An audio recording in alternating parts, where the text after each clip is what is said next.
देखें, मुझे याद है प्रेमी जी अब पहली बार कविता करने के लिए निकले थे घर से, तो उस समय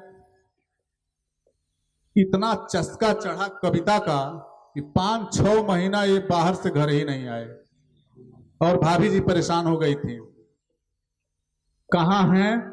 तो हम लोग पत्रकारिता में थे, भाभी जी ने हमको बुलवाया, कहा देखिए ना उनका पता नहीं है, 3-4 महीने हो गए, कुछ ऐसा उपाय कीजिए कि वो आ जाएं। तो मैंने कहा कि इसका एक ही उपाय है कि आप अखबार में विज्ञापन छपवा दीजिए, पढ़ेंगे वापस आ जाएंगे।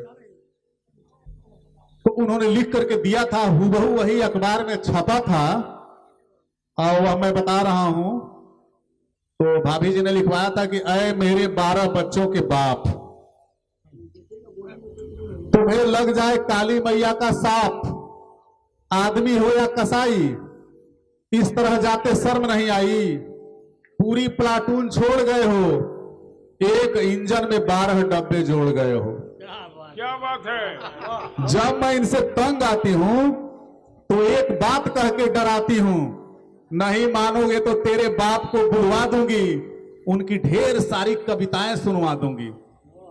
बच्चे सहम कर चुप होने लगते हैं और कुछ तो रोने लगते हैं।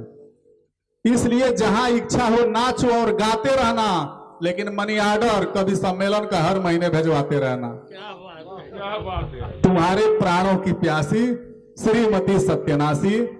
और इसी के साथ बहुत मेहनत किया आपने इस कार्यक्रम को सफल बनाने के लिए। हमारे क्षेत्र के गौरव, विभिन्न टीवी चैनलों पर जिनको आप सुनते हैं, अभी भोजपुरी की चर्चा चल रही थी, तुलसीदास कभी गोस्वामी नहीं हो पाते अगर रामचरितमानस में भोजपुरी के शब्दों का प्रयोग नहीं होता।